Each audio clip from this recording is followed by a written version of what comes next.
I'm Lindsay Webb from Prairie Lights, and I'm very excited to welcome you to our event today with Nicholas Johnson, who's here to read from and talk about his new book, Columns of Democracy.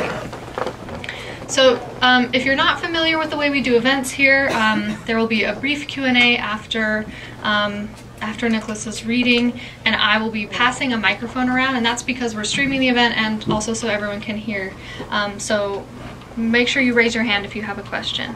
And then following the event, Nicholas's books will be for sale, and he will be happy to sign your books and continue the discussion at the table.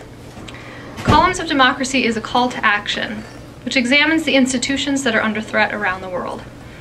The columns of democracy, which include independent media, K-12 and higher education, independent judges, accessible voting systems, and public libraries, support both an active citizenry and meaningful checks on executives' abuses. This book calls Americans to action with suggestions. Nicholas Johnson is the author of several books, including How to Talk Back to Your Television Set.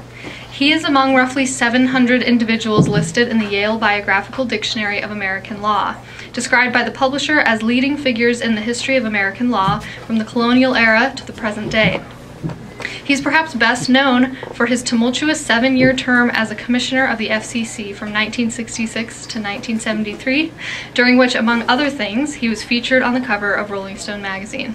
He taught at the UI College of Law from 1981 until his retirement in 2014, and we're so happy to have him here with us today. Please join me in welcoming him.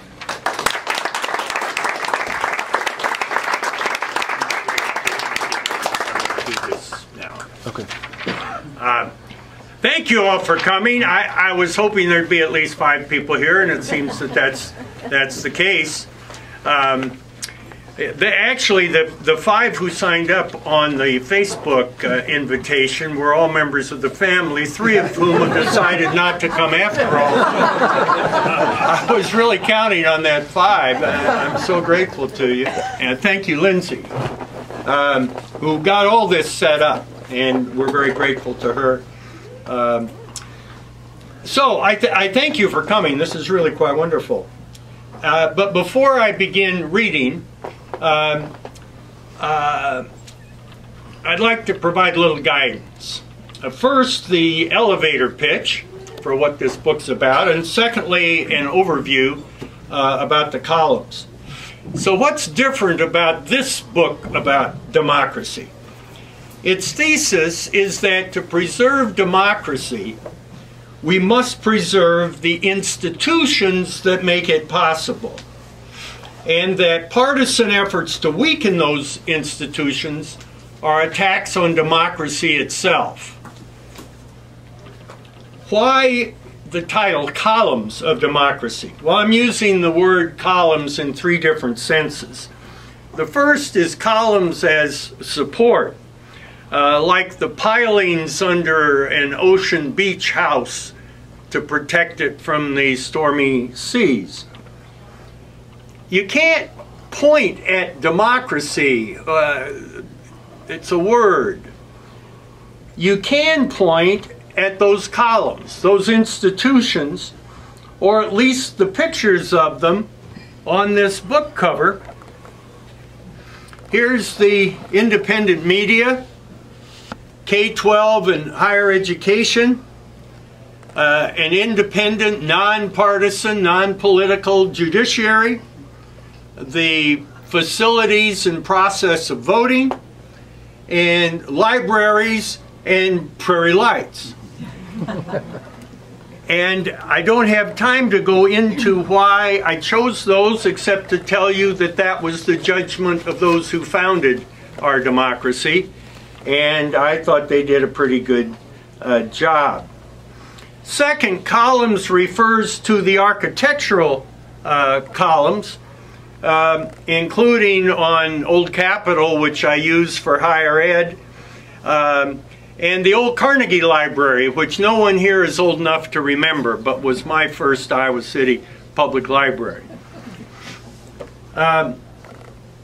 Finally, columns refers to the columns and letters to the editor that citizens send to the local newspapers. We often say the purest form of democracy are the New England town meetings, but in many ways those opinion pages with published comments in letters and columns are our modern equivalent, both in hard copy and digitally, of today's town meetings. Which brings me to the overview. That's a long elevator ride, wasn't it? Yeah, okay, I'm sorry. Well, like a book of 64 short stories, this is a book of 64 short columns, grouped into 7 chapters. Here are only hints of their contents because I obviously don't have time to even read the 64 titles. The first addresses citizen participation in decision making. The education chapter includes K-12 and higher ed issues, from how to select a university president to how to surgically remove football from the academy. Right. Which reminds me, however, we should give a shout out to Lisa Bluter and the women's basketball team. 79-61 in the 3rd round against North Carolina State, the 3rd seed in the women's March Madness. Okay. Chapter 3, Policy, looks at housing and health care, the profits of those causing cancer, and why never happen again is never enough. Politics discusses partisanship and candidates in the 2016 elections. Chapter 5, Taxes, takes on sales and gasoline taxes, and why taxes should be the last thing we talk about rather than the first. Technology includes net neutrality in texting, and the final chapter, War, offers both a 6-step program for avoiding all wars and, to quote the title, sober risk assessment needed to respond to terrorism. And so now for excerpts from the introduction. Very brief excerpts, but it will give you some idea of what's in it. I was 7 years old on a cloudy Iowa winter's day. The lazy Sunday afternoon offered neither plans nor inspiration. Can everybody hear in the back? Okay. I was lying on the maroon carpet next to our Sears Silvertone console with AM and shortwave radio, an automatic 78 RPM record changer. With a hearing loss that almost put me in the Iowa School for the Deaf, my head was buried in the cloth-covered speaker. My 6'3" father towered over me, holding the family's globe of the world. It was December 7th, 1941. And the announcer was talking about an attack by Japanese warplanes against the Pearl Harbor Navy base on the Hawaiian island of Oahu. Dad looked down to judge my mood and then sat on the floor beside me. Holding the globe in his lap, he placed the index finger of his left hand on Oahu, the index finger of his right hand on Iowa. It was his way of reassuring me the war was far away and that I was safe. The next day, December 8th, 1941, Congress passed a declaration of war. Ever heard of that? It's in Article 1, Section 8, Clause 11 of the United States Constitution.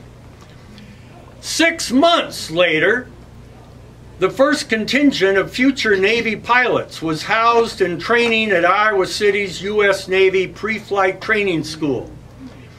It was on a part of the University of Iowa campus, 2 blocks from my home. Less than 4 years later, this world war was over. Democracy had triumphed over totalitarianism.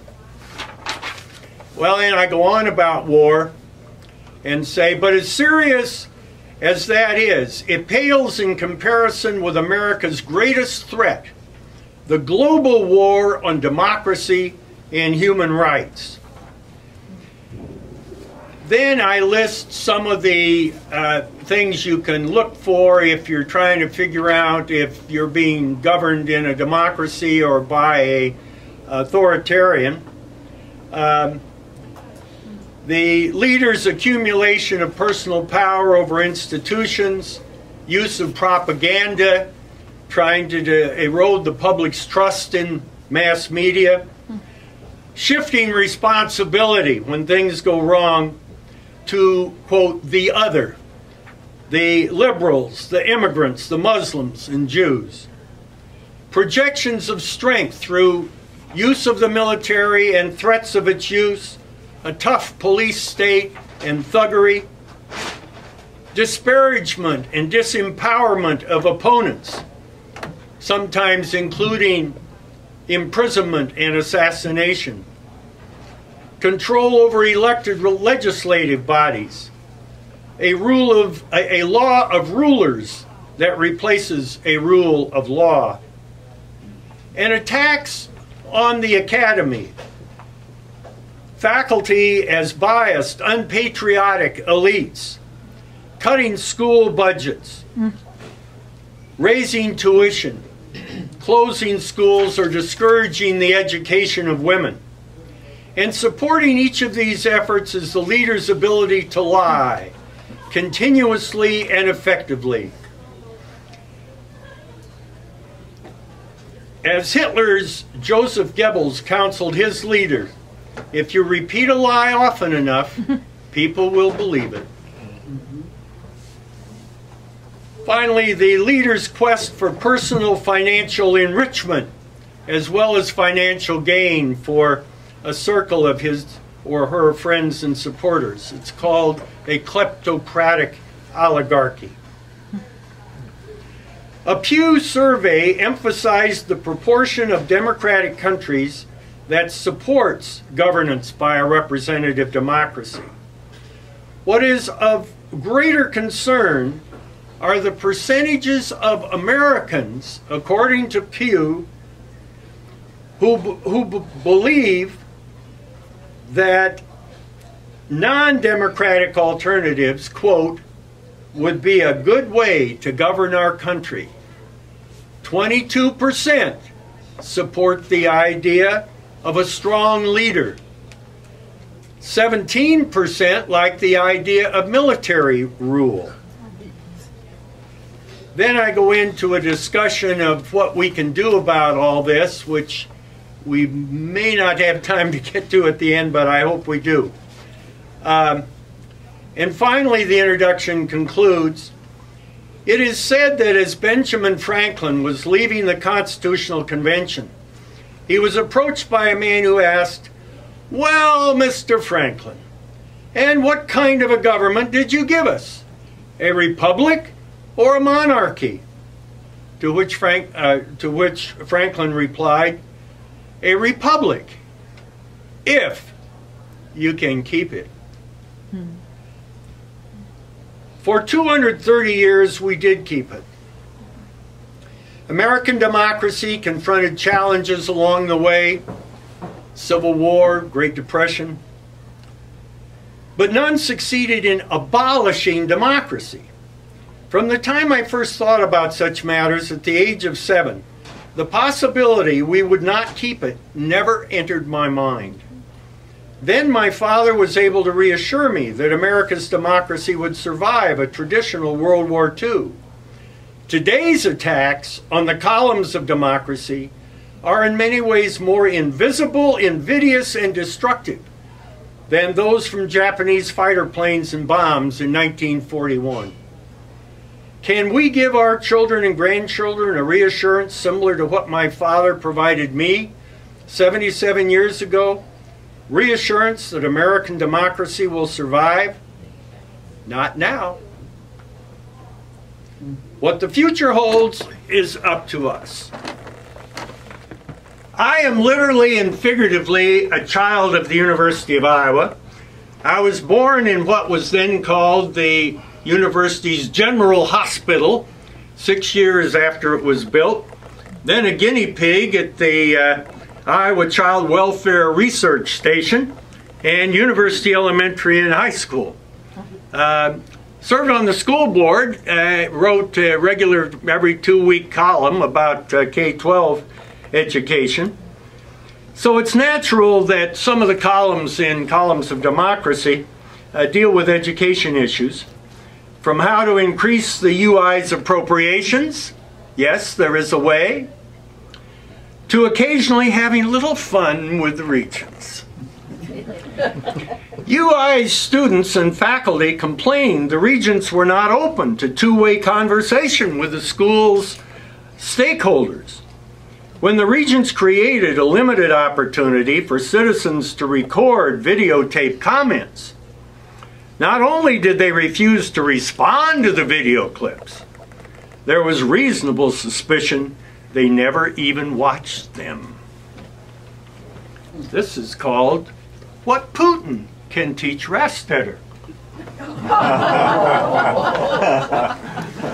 Regents President Bruce Rastetter appears to need some mentoring regarding the democratic dialogue between the state's Board of Regents and the stakeholders of Iowa State universities, namely all Iowans.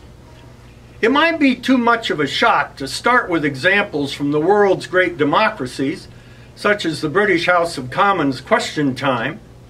That would be like Rastetter running naked from a Finnish sauna and jumping into a frigid snowbank. No, it's best he begin with baby steps. Russian President Vladimir Putin spent his 20s and 30s with the KGB. Rastetter could begin by aspiring to achieve Putin's style of democratic dialogue. As the New York Times reported, Putin's, quote, live call-in show ran 3 hours and 40 minutes. Questions poured in about high prices, unpaid wages, rising utility bills, the closing of schools and hospitals. In all, about 3 million questions. From the opening question, this was no 9-inning softball game. Putin acknowledged how many questions dealt with poor roads. Indeed, the first questioner showed a video of traffic on her roads, complained about the abundance of potholes, and even got in some licks about the lack of sidewalks and bicycle paths. As for Putin's responsiveness, Rastetter might want to note the Times report that, quote, after the first caller complained about the poor state of the roads there, the city posted on Twitter pictures of new asphalt being laid down before Mr. Putin was off the air. There were a couple other things Rastetter might discuss with President Putin. One is the tuition-free university education Russia provides its students, and how Iowa might join this expanding group of progressive states and nations. Russia has one of the highest percentages of college-educated citizens in the world. The other is how Putin gained a firmer grasp of American politics than Rastetter. Rastetter put his money, literally and figuratively, on New Jersey Governor Chris Christie. In December of 2015, President Putin had already perceived Trump as the candidate most likely to win the Republican nomination. In summary, both Putin and Rastetter take questions from constituents, but there the similarity ends. Putin takes the questions of greatest concern to Russians and answers or otherwise responds to them. Iowans get no responses. It's not clear the regents even watch their video comments. Putin gave the exchange nearly 4 hours on nationwide television during convenient times in which he was an active participant. Rastetter devotes 1 hour during times least likely to encourage participation, in which no regent participates. Putin receives 3 million questions from 143 million people. A comparable goal for Rastetter, based on Iowa's population, would be 60,000 inquiries from Iowans. Hopefully, of course, Rastetter will soon be able to far exceed these minimalist authoritarian standards. That's what Putin can teach Rastetter. Now, don't get me wrong. Although these facts were presented by the New York Times as true, some staging by Putin wouldn't surprise me. Nor am I seriously suggesting that we should look to someone who is succeeding in destroying our democracy for lessons on how best to preserve it. The column just seemed an effective way to give the regents a little gentle poke. Some of the columns deal with democratic process, issues like rules for public comments at school board meetings, or, as in this next column, called Building Consensus on Iowa City's Vision and Future.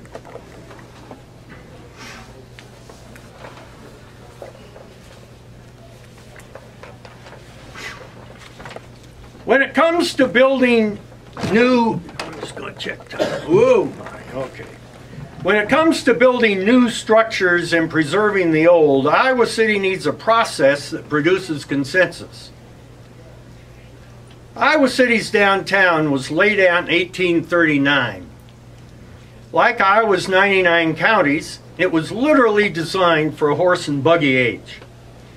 100 years later, in 1939, even with automobiles, the downtown neither had nor needed parking garages or parking meters.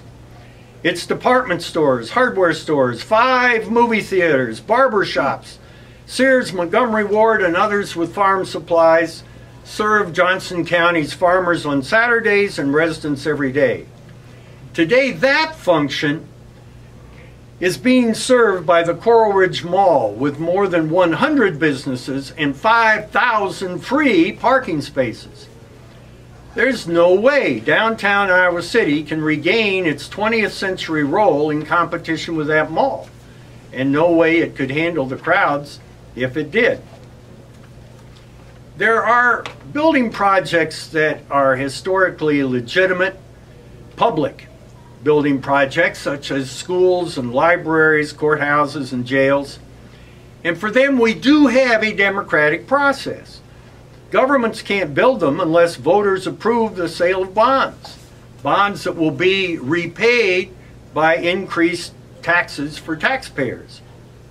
But ironically, there is no similar democratic process to control government's use of taxpayers' money to fund for-profit, private building projects.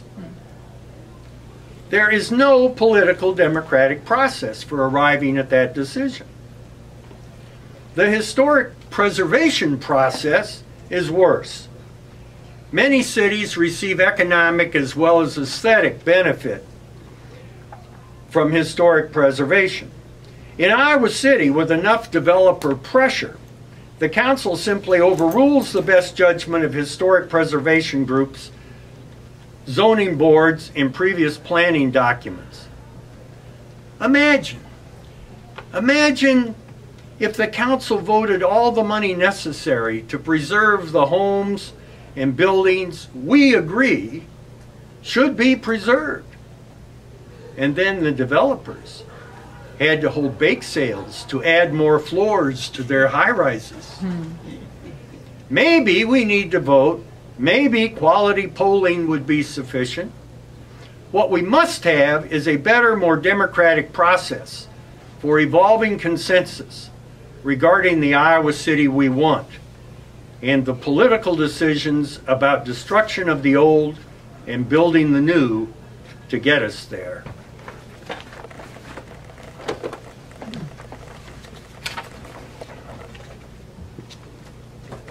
You get this because I stand up to explain it. Isn't that kind of cool? I just thought of that. Just thought of that this morning. As disasters seem to be accelerating throughout the world, mass shootings, oil and chemical spills and fires, derailed trains and plummeting planes, There are a couple of easy comments I find increasingly inadequate. One is the sending of thoughts and prayers. The other is saying, we must never let this happen again. This is called never happen again is not enough.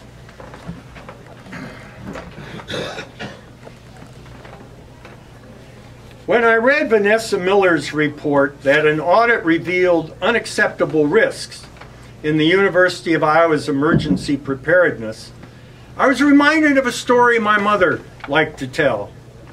A woman returned home to find a penciled note left by her new cleaning woman. It read, "I'm sorry, but I can't work in a home that keeps an alligator in the bathtub. I would have said something earlier, but I did not think the situation would arise." There are surprises in this life. Situations arise one could never have anticipated. That's true. But federal and state legislators, along with Iowa's governor, know that so long as they march in lockstep with the National Rifle Association, more school children will be shot. For those paid big bucks to lead institutions, legislators, corporate CEOs, university presidents, school superintendents, responsibility for identifying and preventing potential disasters is part of their job description. We're not talking about the equivalent of unpredictable alligators in bathtubs. We're talking systemic failures, as the UI audit suggests. Yes, we want to learn from mistakes. We want to do better next time.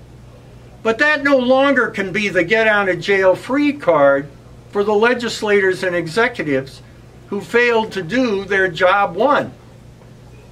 Okay, yes, tell us what you're going to do so we and others won't be going through this again.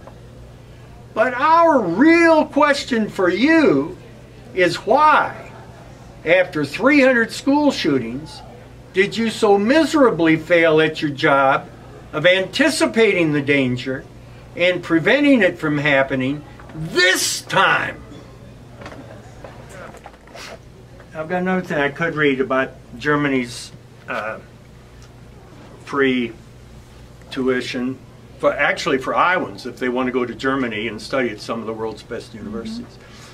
But I would like to have a discussion, and we are supposed to be through discussion, and if I think with all the wisdom accumulated in this room, it reminds me of President Kennedy's comment at a White House dinner when he invited all the Nobel Prize winners. Some of you are old enough to remember this probably. And he began his remarks after dinner. He said, "Never before in human history has so much intelligence been gathered around a single table, except for those rare occasions in the past when Thomas Jefferson used to dine alone." So I think never before has so much intelligence been brought together in this room. And so what I would like to hear from you is what you think about this thesis with regard to the institutions. Think back on the past month, the attacks of the Iowa legislature upon our institutions. And Lindsay, did you want to? If you're sorry, if people have questions or comments, I can give them. Well, hopefully they will. We have a room full here. This is just wonderful. Now, where was I? I've reached that age. Attacks on the Iowa. Yes. So let's see how many of them I can remember. But they wanted to further politicize the judiciary. Now, this is something that really bothers me as a former U.S. Supreme Court law clerk. The courts don't have much going for them. They have no armies. All they have are their black robes and that curtain that they disappear behind. It's got to be mystical. We have to have faith in the judiciary. And when we talk about Democratic judges and Republican judges and liberal judges and conservative judges, that was not my experience back in the 1950s on that court. But whenever that language is used, whenever there is an effort to further politicize and make partisan the selection of judges, that is a serious blow against democracy and must be recognized as such. That's not just dirty water in Iowa's rivers, because the judiciary is the only check, and it was deliberately designed by the founders for this purpose, to check abuses from within the executive and the legislative branch. And we may be up against that again within the next month, testing that principle. So that's one thing. Second thing is voting. We went from initially white males over 21 who owned land were the only people who could vote. And gradually we added African Americans after the Civil War, though it didn't really take until after the Voting Rights Act in the 1960s. And only males. What? Only males at first. Oh yeah, yeah, yeah, absolutely. That's Diane, I think. Yeah. No, I've already done my best for the women's basketball team. No, that's absolutely true. The women were really the last to be acknowledged as. I remember going door to door in Austin, Texas, in my precinct at the time. I knocked on one door, and an elderly woman came to the door and asked her if she'd registered to vote. She said, "No, mister. My daddy told me that women shouldn't vote." That was a widespread belief. And then finally we reduced it to 18. But now look at what the legislature is toying with now, saying that we cannot have voting on state property, meaning universities, that students can't vote unless they're going to stay in Iowa, requiring ID cards that's going to be hard for some people to get, shortening the hours during which you can vote during the day, shortening the days during which you can vote, shortening the period you have to get an absentee ballot mailed into the must be received, and so forth. Those are fundamental attacks on democracy in the most limited sense that we think of with civics classes and learning about government and 3 branches of government and how we should all vote and so on. That's the center of what most people think about as democracy. And that's a blow. Reducing funding for education. You cannot have a democracy without an educated people. Okay. I've discouraged one person already, and I apologize for that. It's the meter, don't worry. Oh, the meter? Yeah. Oh, thank you very much. Which reminds me of our meter, Mary. Mary doesn't care. That's such a helpful attitude on so many occasions. So, I would be interested in your comments about this thesis, about the importance of the institutions that are essential to the creation and maintenance of democracy, what I'm calling the columns of democracy. What you think of that thesis. And what occurs to you that we could do? And then I'll have a little time before we have to take a break at 50 minutes after the hour, right? More or less. Yeah. I can tell you some of my ideas about what we can do. But I would be interested in your suggestions. Joyce? Yeah. I have a question. Yeah. Well, I'm waiting. Are you ready? Well, I don't know. Should I sit down? Depends what you want to ask me, my dear. It's not personal. Okay, thank you very much. My question is, I think we have gotten to the point where I'm not surprised at anything that happens. It's really quite disturbing.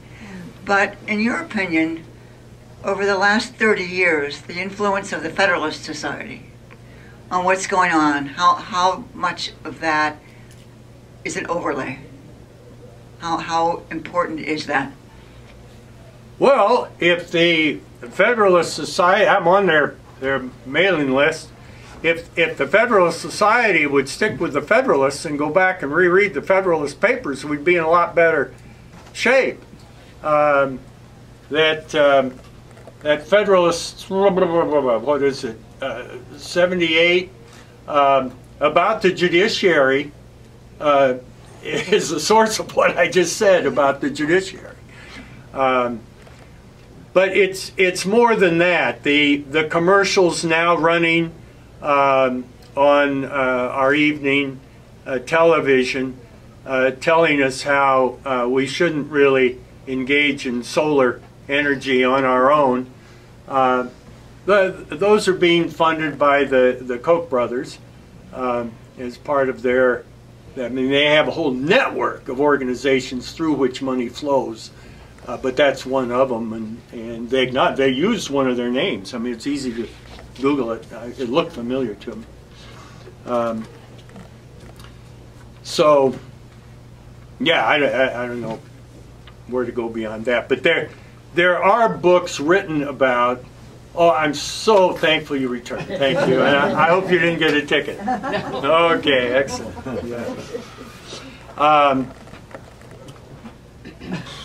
Yeah. Oh, okay. Yeah, Bill. I've got a question. Are we past the tipping point? We always hear about, oh, the pendulum's going to swing back to the left because it's clear in the right. But I think the system is so rigged now, it's not going to swing back. You talked about voter suppression. That's real, and that's crippling us. And we've got that dark money coming in. I don't think we'll ever get the majority back in all three branches, or at least the House and the Senate and the presidency, to make some changes. I see this as we might be over the edge, and that's my fear.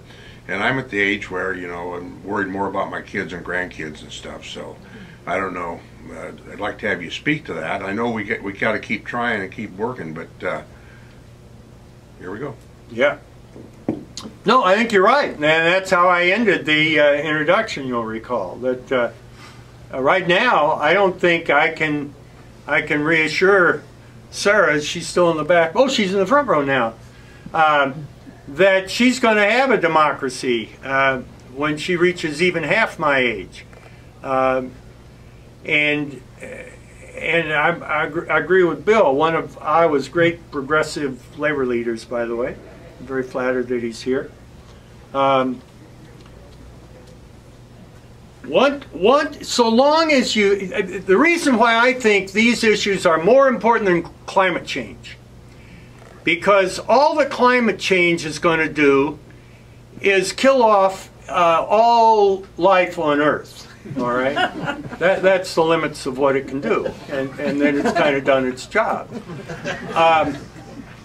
But when you have democracy, when you have a fired up public that's willing to join organizations and march and run for office and elect candidates and so forth, you have a chance. You have a chance to do something about climate change, a chance to do something about all the other issues that we confront. But without a democracy, it really is hopeless. I mean, what can you do when the president of the Congress goes bonkers and the leader has stuffed the courts with people who walk in lockstep to the leader's commands? You don't have a check anymore in a system of checks and balances. And it goes for everything else. Well, once you destroy the people's confidence in the mass media, call it the enemy of the people, and that's a very serious problem right now. Yeah, Jim. I agree 100% with your thesis that But it's not the but, it's the question that comes after it is, okay, it's true, these bolstered democracies, how given that I can't think of one institution that you name, and any other institution, be it religion, be it name any other major societal institution, that a majority of the people have faith in.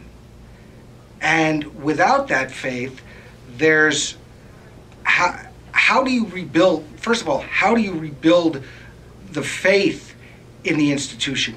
You've covered the waterfront in your book. Is there one that you would select as the one to focus on first? Because trying to fix all of those at once is a huge lift, given what we're up against. And if you can pick one, what's the best way to start restoring faith in that among people who aren't necessarily always engaged in the process?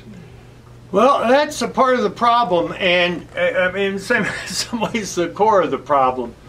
And there are many reasons why I'm heartened by this turnout today, because you probably know this was not a Pew survey, and in fact, it's apocryphal, but the question was asked of a selection of citizens in a community, what do you think is the worst problem in our community, ignorance or apathy? And the majority answer came back, I don't know and I don't care.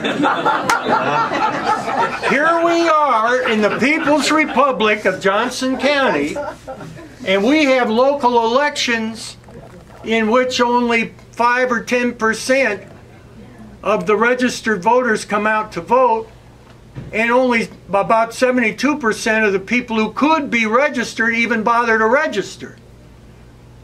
I think that's a place to start. Organizing, you and Bill know about organizing, is really essential, I think. I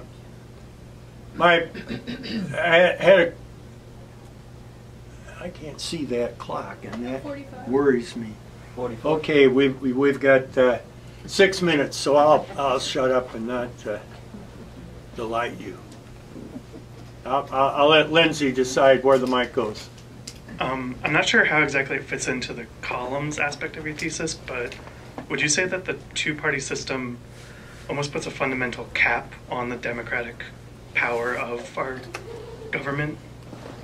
Yeah, I think it's a real problem, and the founders thought it was a real problem. They did not particularly want political parties. And I think about that a lot. I woke up this morning thinking of whether we could create it wouldn't be a political party, and to some extent this already exists, it's not new with me, but a group of the members of the House, say, that includes both Democrats and Republicans, who really want to get something accomplished and look for issues they can agree about. I remember a conversation with Joe Biden once, and we were talking about things like this. And he said, just remember, Nick, there's some things worth losing an election for. How many people in the U.S. House today feel that way? It's all about winning the next election. If you supported some of the Democrats we put in Congress this last time, you know they're sending you an email every day trying to raise money for the next round. Okay, more. There are a couple over on this side. Oh, and one up here. I remember reading, I think it was on your blog a few years ago, that there is technology developed that would make Orwell look like an optimist. And in the past couple of years, even in the past months, we've begun to see a discussion of that. Artificial intelligence, big data, the marriage of the two. And there's currently a book out that's kind of dominating it seems to be dominating the New York Times reading section of the public. It's called Homo Deus. It's by an historian who sort of blithely predicts. I haven't read the book, but if I'm going to do nothing else in the next 2 weeks, I hope to. But he predicts the evolution away from democracy to some sort of AI-dominated governance. I think he's just reporting on 2016 election. No, I mean, I'm serious. You dig into what went on with the social media, what kind of data you can get from Facebook and others. I mean, all this stuff they make available to us for free, it ain't free, folks. You're giving them information that is very valuable, particularly when they can get it from millions of Americans and start really massaging it. So, how do we defend the columns against this, game-changing technology? Well, I think there we're going to be dependent upon, and Congress is now addressing this because some of them get hit with this, that there are ways that you can make it more difficult for them to do what they're now doing, legislatively, if they're not going to do it on their own. And, Facebook keeps saying what it's going to do, and then somebody didn't quite get it done. So that's a problem. Okay, maybe one or two more, and then I'll go into my list of what we can do, and then we'll finish up a little beyond 450. You've been saying that there are a lot of problems with a lot of the institutions that we have, and there are plenty of abuses of power that are rigging the system and destroying the checks and balances. Do you think we need to have more governmental checks in place with more representatives? Or do you think that the representatives are the crux of the problem, and that it should be left more to the wider constituents, the people, to be the checks and balances? That will be, or is, the subject of my next book, which will be going off to the publisher next month, called Catfish Solution, for reasons which I do not explain publicly. You have to read the book to figure out why it's titled that way, about my life and times in Washington, D.C. In the back. Was that a family member with Which? that question? No. No, I told you, family members didn't show up. They signed up to make me feel. No, I'm surrounded by family members. So I have one right here and there and in the back row. Have I lost Joe? One eye just opened. All right. We have a fellow. I've got the microphone, and I'll hand it over really quickly as soon as Okay. I ask my question.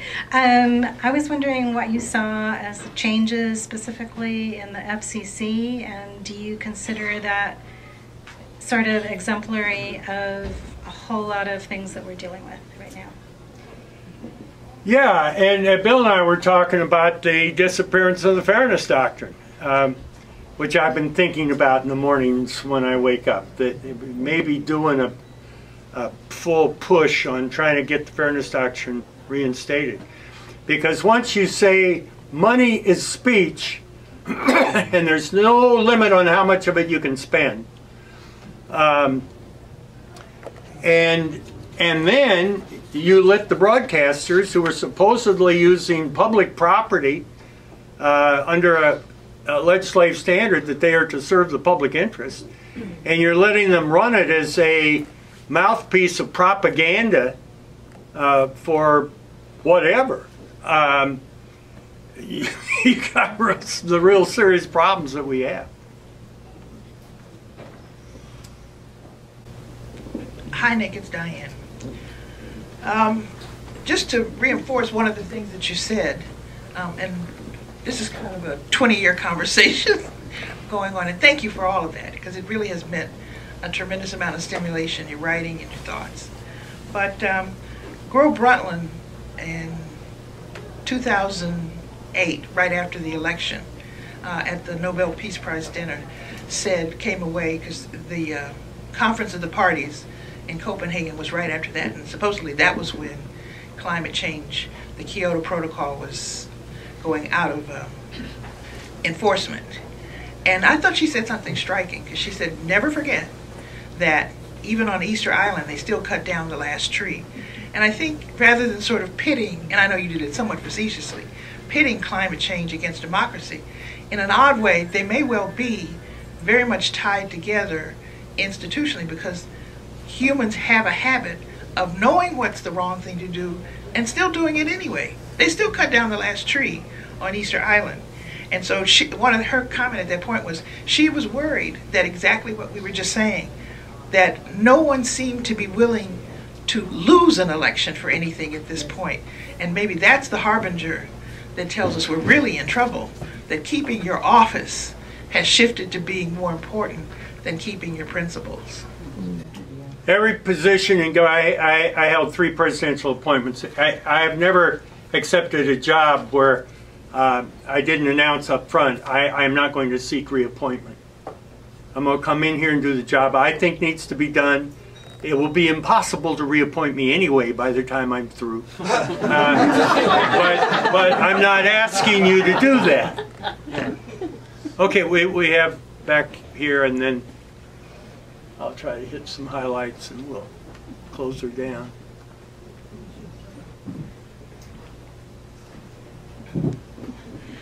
Thank you, Nick, for speaking today.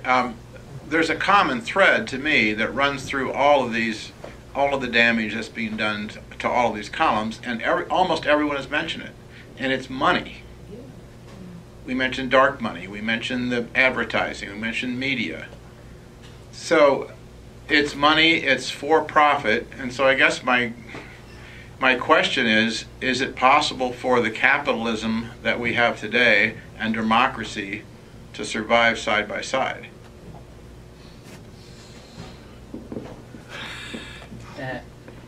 That's a great question for the last 30 seconds of our discussion. No, I think that you can believe in capitalism and still believe in the need for regulation. And maybe I can just leave it with that, but it certainly creates problems. There's no question about it. When the lobbying efforts in Washington, the companies that can put $100 million into campaign contributions and whatever. And if you want to be reelected, you got to do the fundraising. And I want you to think about this. If you're a United States Senator and you want to be reelected, and these are numbers from 30 years ago. It's probably much more now than it was then. If you're a United States Senator and you want to be reelected in 6 years, every morning when you wake up, you know the most important thing you have to do that day is raise $10,000. Now think about that. Maybe some of us here could do that for a day, 2, maybe even 3 days. But could you do it for the following month and the month after that and the year after that? $10,000 a day, every day. They have physical facilities in Washington, as you probably know, across from the House and Senate buildings, because they can't raise money from their government office, supposedly. Not that walking across the street saves us from anything. And the kind of rule of thumb is that's where you spend 1/2 of your day, because you're obliged to raise money for the chair of your committee. You have to raise money for yourself. You may need to raise money for other people. That's what they're doing. That, and then flying back here and touching base occasionally, and then going back to raise money again. You know, they'll have a breakfast, and you got to pay them $5,000 to come have breakfast with them, or you know, whatever. It's a serious problem, and there have been proposals when I was. Well, never mind. I go on telling stories forever. Okay, let me just say a word about some things I think we can do, and I'll try to hold it to a couple minutes. I beg your pardon, did somebody say something? Oh, somebody in the cafe finds this humorous. So, as I've said, I think we need to understand the distinction between run-of-the-mill, everyday policy issues and issues that involve the diminution of or destruction of these basic institutions that we need for our democracy. And I think the list of what we can do is really limited only by our imaginations. There are things you can do just with your daily thoughts and actions.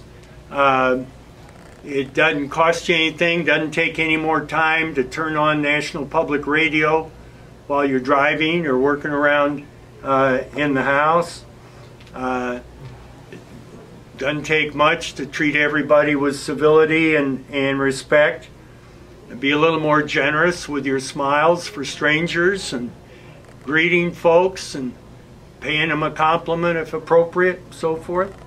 Anything to kind of build a sense of community and friendliness, perhaps expand our circle of acquaintances and friends. Then there are all kinds of things we can do participating in the democratic process. We've talked about letters to the editor and columns, registering to vote and then actually voting in local elections, attending hearings and meetings of the council, the school board, the supervisors. Consider volunteering as a poll watcher, a party precinct chair, working in a campaign. Serving on one of our numerous boards and commissions. All these are things. Joining the League of Women Voters, going to a PTA meeting. All these things are part of the fabric of democracy. Supporting organizations with your time, with your money, attending meetings and whatever that are advocating for causes you think are important. You can easily get overloaded with that. I am, with like 150 emails a day into an account just devoted to those organizations. And so there are all kinds of things like that you can do. With regard to serving the interests and the importance of the mass media, the newspaper industry, on average, has taken a 50% hit in number of subscribers and advertising revenue. That's an extraordinary blow. And it is hit hardest on local media and the citizens and communities that have lost their local newspaper. I've got on my smartphone probably 25 online newspapers, countries around the world that I prefer to get the information directly from them rather than filtered through and get a broader sense of what's going on in the world. There are alternatives for that. You can get more from Le Monde in Paris if you can read the French than you're going to find out from the ABC Evening News. I mean, if I can pick the worst one of the lot. I mean, that is truly the National Enquirer of network news. So what can you do? You can subscribe to local papers. They need the subscription. If you can't afford the hard copy subscription, at least the digital version. If you're in business, advertise in the local papers. Not willy-nilly, focus it, make sure it does your business some good, but support the paper. Don't send it through the post office. You know, their advertisers taking their ads out of Carol, I think it's time for me to stop it.